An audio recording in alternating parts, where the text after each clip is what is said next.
personal log, Commander Krax X, Head Combat Instructor at Centauri Military Academy. Date Standard Galactic, year 3457. And now they expect us to train humans? Has the High Command lost their minds? I growled, pacing across my office aboard Space Station Atlas 7. The pristine metal walls reflected my agitation as my secondary arms twitched with frustration. My third eye kept darting to the stack of transfer orders on my desk, each bearing the seal of the Galactic Defense Force. Let me tell you something about humans. They look ridiculous. No protective exoskeleton, no secondary limbs, and their bones? Pure calcium, not even reinforced with proper metals like every other sentient species. When the integration order came through, I thought it was a practical joke from my old academy buddy, Admiral Nax. But no, here I stood, in my state-of-the-art training facility, preparing to welcome the first batch of human recruits to the most prestigious combat training program in the galaxy. The Centauri Military Academy had produced the finest warriors across 12 galaxies for over 10,000 years. Our graduates commanded battleships that could shatter planets. Our combat specialists had ended wars before they began. Commander Lieutenant Pazix interrupted my brooding. The human transport has cleared final decontamination. I flicked my primary antenna in acknowledgement. Wonderful. Simply wonderful. Did they remember to pack their gravity compensators? Or should we reduce our standard 3G environment to accommodate their fragile forms? Pazix's scales shifted to an embarrassed purple. Sir, they declined the gravity compensation offers. What I stopped pacing. My ridge spines rose in surprise. Do they have a death wish? Even the Karzik use compensators in our training facilities. The transport's arrival alert echoed through the station. Through the reinforced viewing panels, I watched the sleek vessel dock with our primary bay. It looked comically small next to our standard troop carriers. The humans had adapted one of their civilian ships for military transport, claiming it was more. What was their word? Cost-effective. Gather the current class, I ordered Pazix. Let them see what the High Command has saddled us with, and make sure Medical Base 6 is prepped. I give these humans 2 hours before the gravity starts crushing their primitive cardiovascular systems. As I made my way to the docking bay, my mind wandered to the briefing files. The human military had achieved some minor victories in their sector, mostly against pirate bands and rogue mining operations. But this was the Centauri Academy. We trained warriors who could punch through battleship armor with their bare hands. The integration program was supposed to strengthen diplomatic ties between Earth and the Galactic Alliance. In my opinion, we should have sent them some basic defense technology and called it a day. But no, some bright spark in command thought actual integration would show goodwill. The docking bay doors slid open with a satisfying hiss. My current class of cadets had assembled, all 40 of them representing the finest species the galaxy had to offer. Tall, proud Andorians with their silicon-based muscle structures. Graceful Nexari, whose neural processing speed made them living weapons. Even a pair of Bronx warriors, their gravitational manipulation fields humming softly. Attention, my voice echoed across the bay. The cadets snapped to perfect formation, their various anatomies aligned with military precision. Today marks a historic moment. The first human recruits join our ranks. You will observe their capabilities. You will assess their weaknesses. And you will remember that the High Command, in their infinite wisdom. The airlock cycled. My words died in my throat as the first human stepped through. The entire assembly went silent, and I heard distinct clicking sounds as multiple cadets activated their visual enhancement feeds to make sure they were seeing correctly. Standing before us, without any visible life support or gravity compensation equipment, was what appeared to be the most unimpressive bipedal creature I had ever seen. And this was supposed to be the future of galactic military cooperation. I felt a headache building in all 3 of my brains. This was going to be a very long training cycle. The human stood at attention, and I forced myself to begin the standard identification protocol. State your name and prior military affiliation for the record. Marcus Bennett, sir. United Earth Defense Force, 7th Orbital Division. His voice carried clearly across the docking bay, showing no strain from our enhanced gravity. Interesting. I circled the human, noting his measurements against the standard recruitment parameters. height laughably inadequate, muscle mass barely registering on our scanners. Bone density, well, at least it was within minimal acceptable ranges for space travel. "Tell me, Bennett," I said, letting my secondary arms perform the standard threat assessment gestures. "Did your superiors explain the physical requirements of our program?" "Yes, sir. Full briefing received and acknowledged, sir." Behind him, I noticed Cadet Rixus, one of our Andorian specialists, covering his primary breathing port in what passed for their version of a snicker. Several other cadets were displaying similar signs of amusement. The Bronx warriors had activated their gravitational fields, probably betting on how long before the human collapsed. "At ease," I commanded, more out of curiosity than protocol. The human shifted his stance smoothly, showing no signs of distress. The medical monitors built into the docking bay floor were reporting normal vital signs.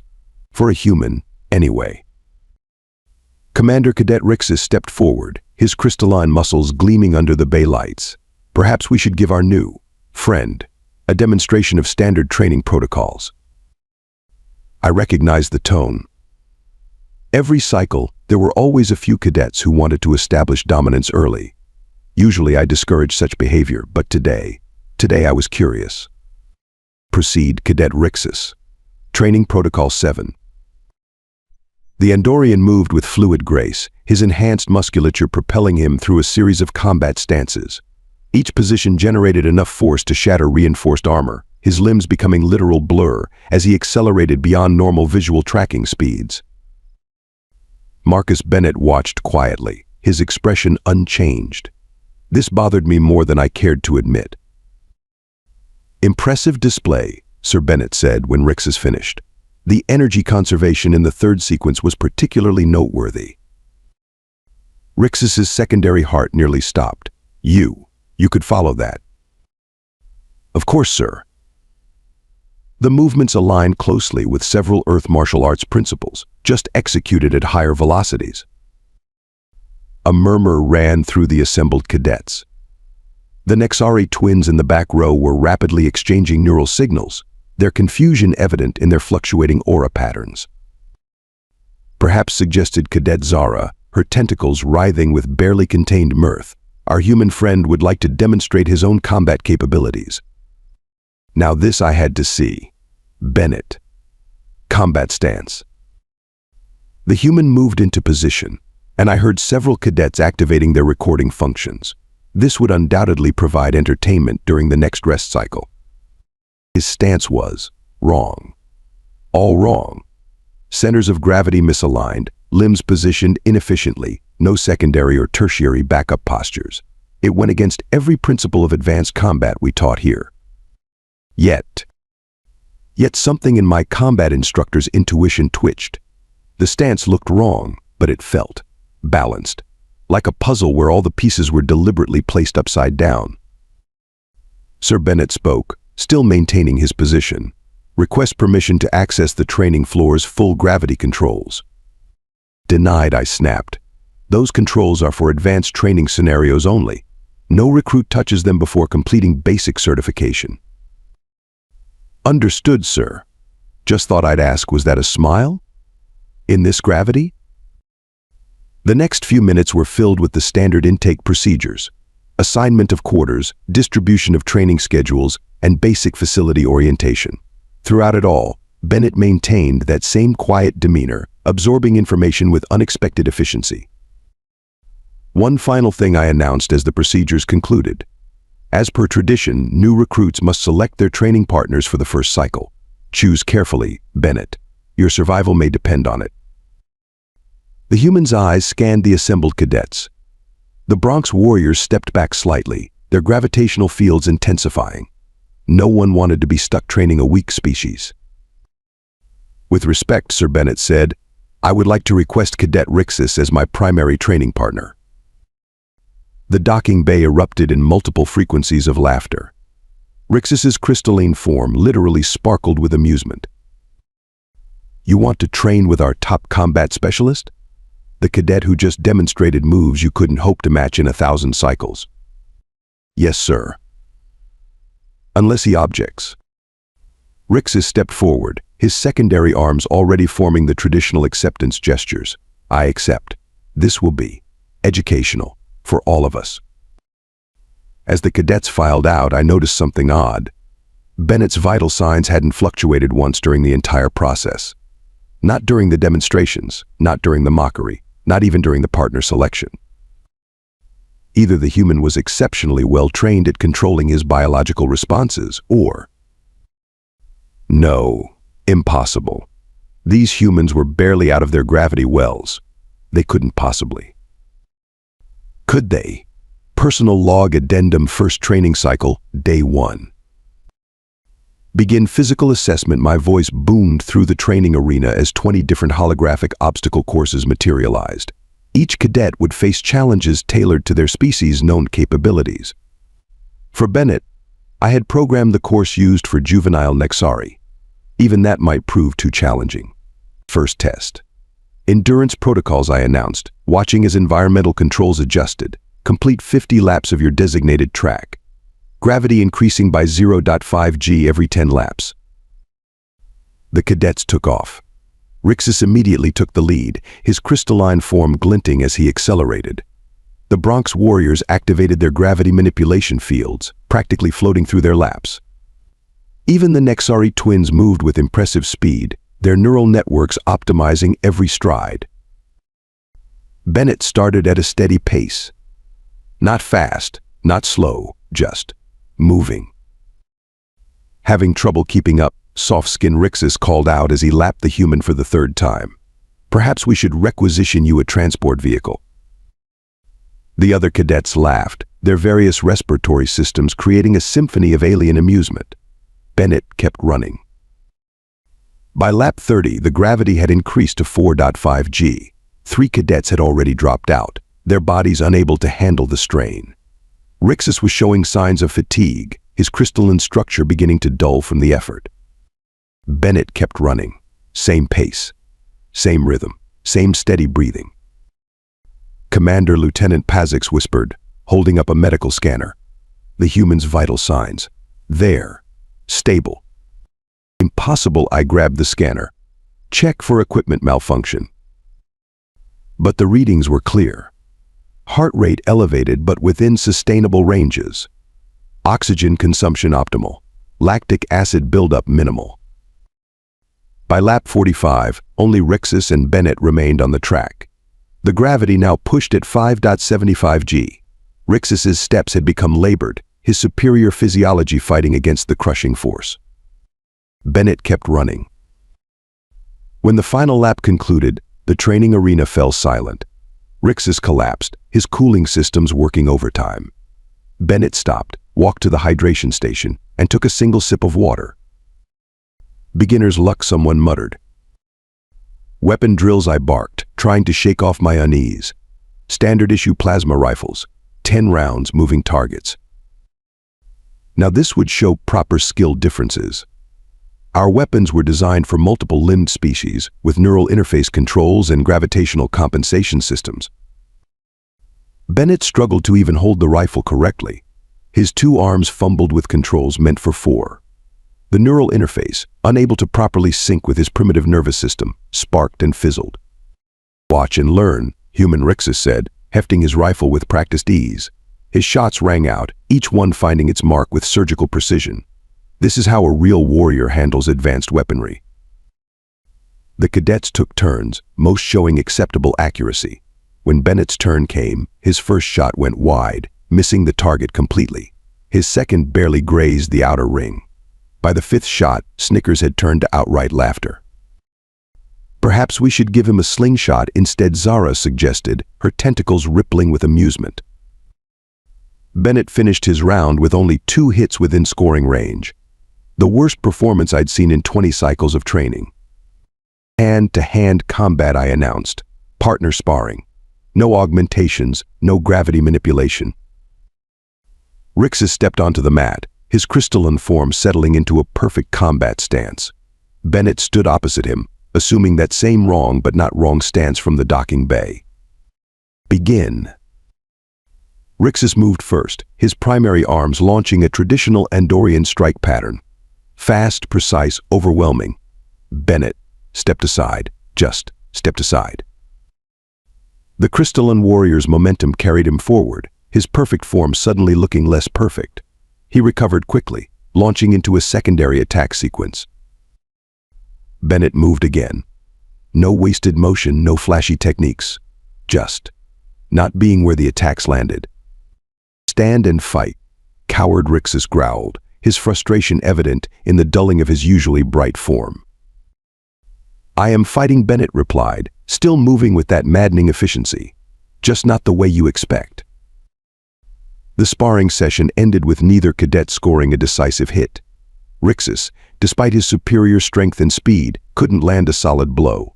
Bennett, despite his apparent skill at avoidance, never launched a counterattack. "Pathetic," I announced, hiding my confusion behind criticism. "A warrior must strike, not just avoid being struck. Return to quarters and prepare for tomorrow's advanced weapons training." As the cadets filed out, I noticed Bennett examining the plasma rifle he'd struggled with earlier. His fingers traced the neural interface points, his eyes narrowed in concentration. "Something fascinating about your failure, recruit?" I asked. "Just studying the design, sir," he replied. "These interfaces, they're calibrated for multiple nerve clusters, aren't they? Distributed neural load."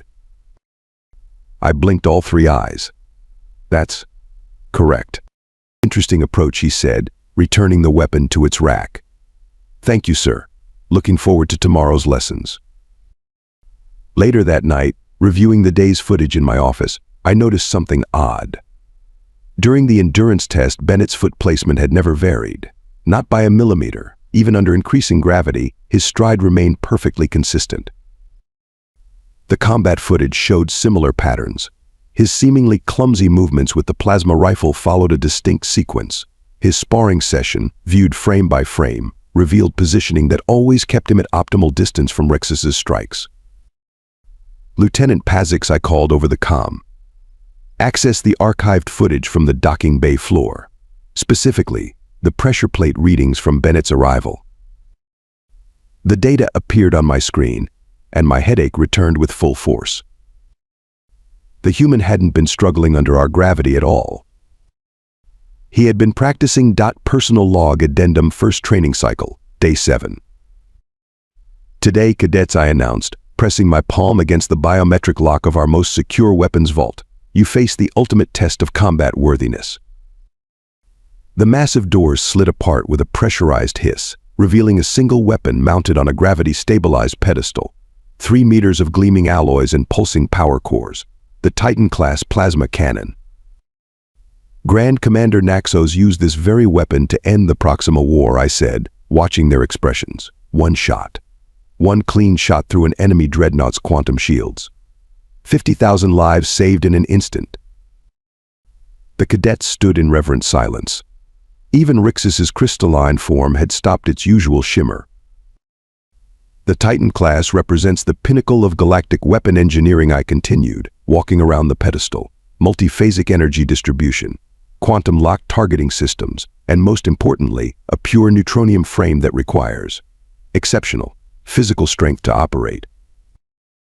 I paused near Bennett, who studied the weapon with that same maddeningly calm expression. 50 years I let the words hang in the air. 50 years since any cadet managed to complete the qualification course with this weapon. Most can't even lift it properly.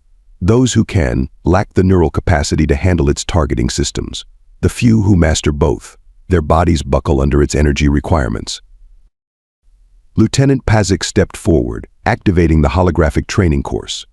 Targets materialized throughout the massive chamber, each one representing a different combat scenario. "The qualification requirements are simple," I said. "Power up the weapon. Hit 10 targets within the time limit. Maintain structural integrity of your skeletal system while doing so. Any questions?" Zara raised a tentacle. "Commander, is it true that Grand Commander Naxos suffered multiple bone fractures after his legendary shot?" 17 breaks in his primary arms alone," I confirmed. "The medical logs state he considered it a fair trade." The cadets murmured among themselves.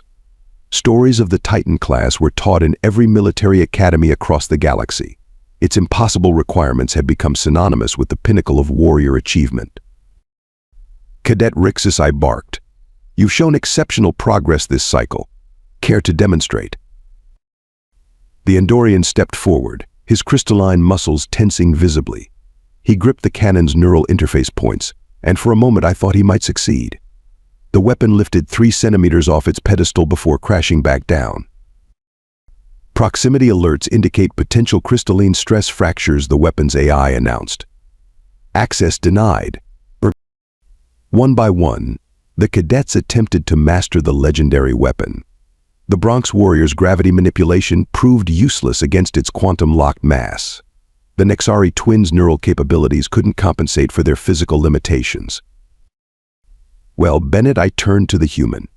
Care to add your name to the list of failures? He stepped forward, and the other cadets moved back, anticipating entertainment. Sir, he said, studying the weapon's control surfaces. These markings near the power core. They're warning indicators. Correct. They alert the user to potentially fatal energy discharge levels. Not that you'll need to worry about those. Bennett nodded, still examining the weapon. And this secondary grip here? It's meant to distribute the load across multiple limbs. Obviously, Rixus interjected. Even juvenile cadets know the basic principles of multi-limbed weapon distribution. Perhaps we should get you a training manual with pictures. The laughter that followed died quickly as Bennett reached for the cannon. Sir, he said, hands hovering over the grips.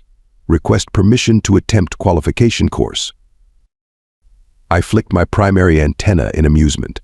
Permission granted, recruit. Try not to damage our most valuable training asset with your inevitable failure. The entire room held its breath as Bennett's hands wrapped around the Titan-class plasma cannon's grips. The weapon's AI sprang to life, its sensors scanning the human's biologicals. Warning, it announced. Unknown species detected. No baseline performance data available. Proceed with caution. I waited for the inevitable. For the weapon to prove too heavy. For the neural interface to reject his primitive nervous system. For his calcium-based bones to shatter under the strain. What happened next would change everything I thought I knew about warfare. And humans. Personal log addendum, first training cycle, day 7, continued. Have you ever witnessed something so impossible that your brains refuse to process it? As a combat instructor for over 30 years, I thought I had seen everything. I was wrong. The qualification course sprang to life around us. Holographic barriers materialized, creating a complex maze of obstacles. Target drones buzzed to life, their shield generators humming. The course was designed to test not just accuracy, but mobility, strategic thinking, and raw physical endurance.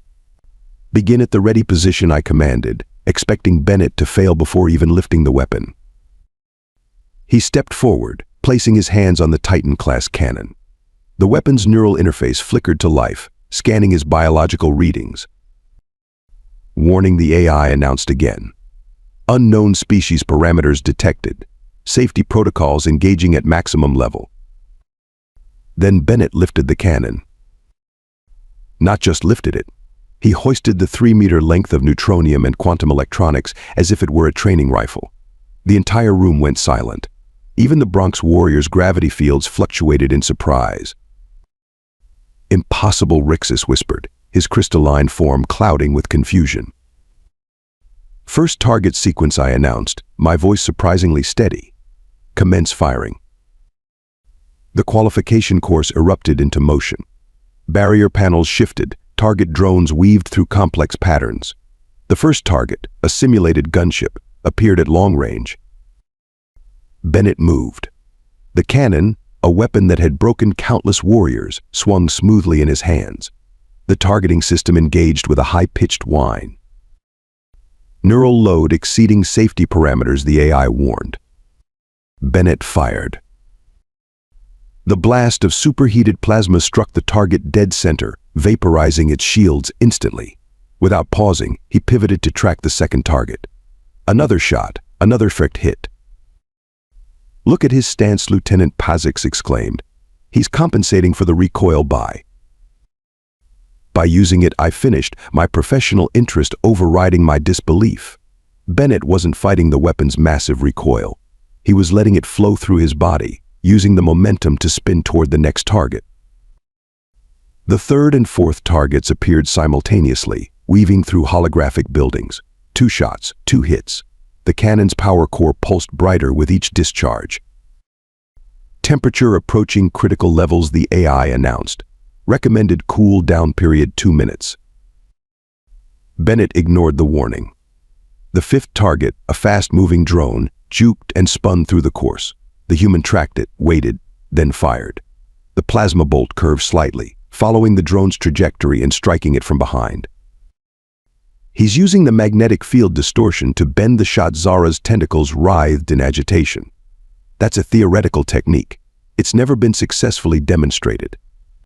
6, 7, 8.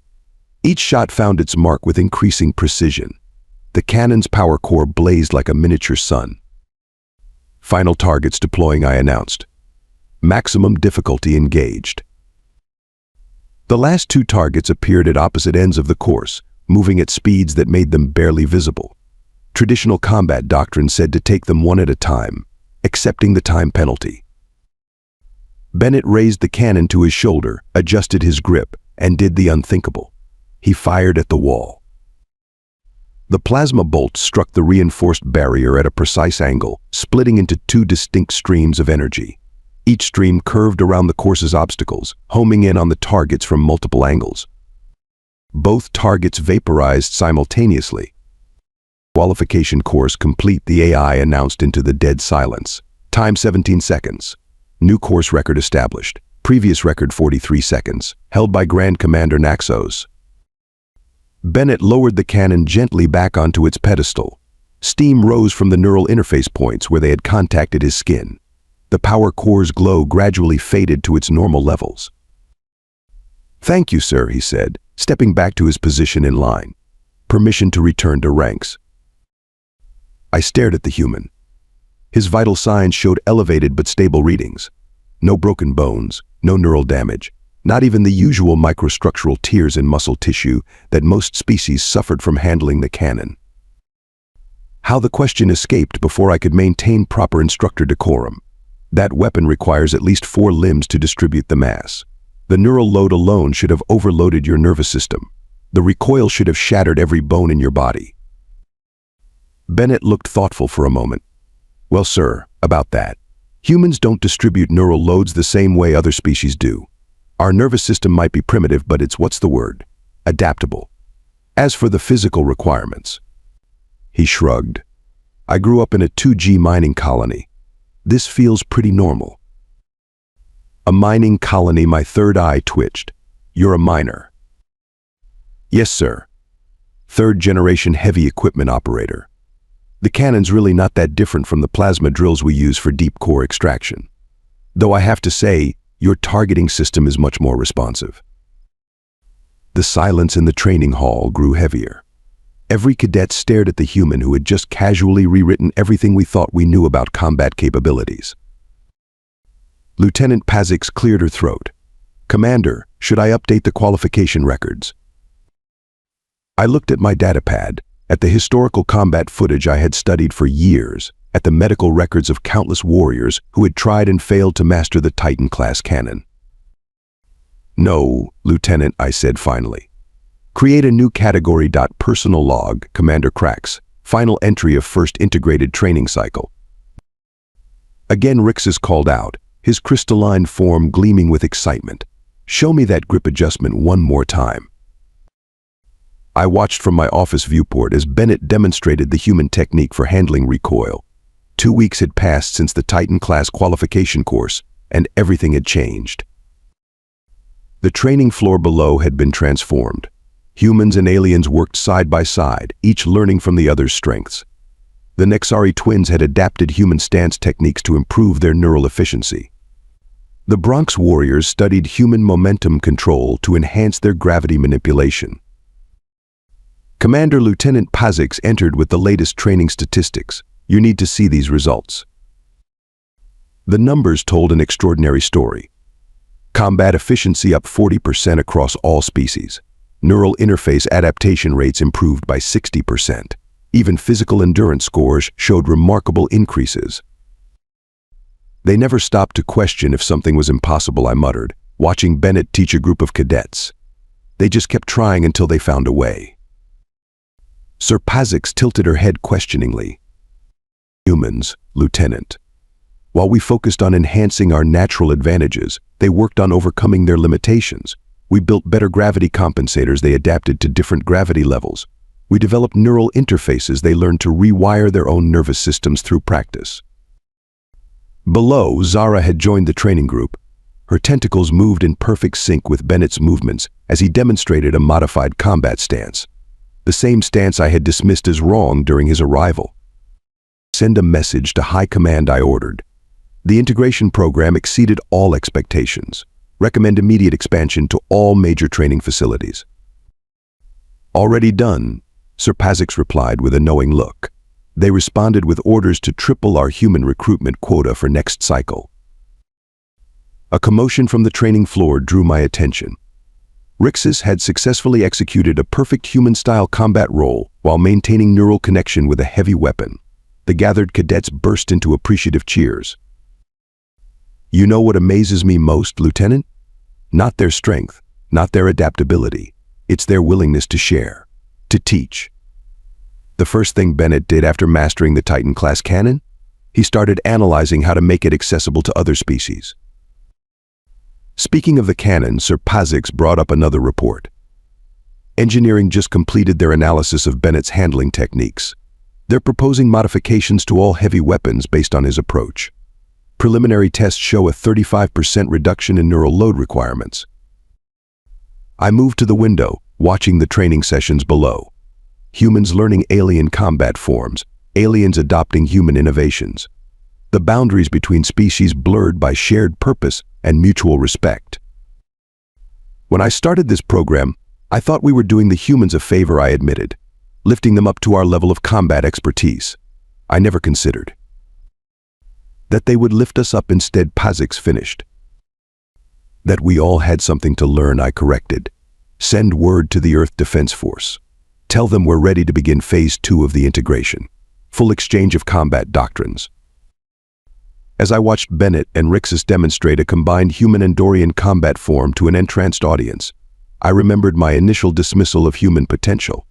How wrong I had been. One more thing, Lieutenant, I added. Update the Titan-class cannon's designation in our records. From now on, it's classified as a standard training weapon, not a legendary artifact. Let's see what the next generation of warriors can achieve when they start without preconceptions. The training floor erupted in another round of cheers. Someone had apparently combined human momentum techniques with Bronx gravity manipulation to achieve something entirely new, innovation born from cooperation. Final log entry for this training cycle I dictated as Pazix prepared to leave.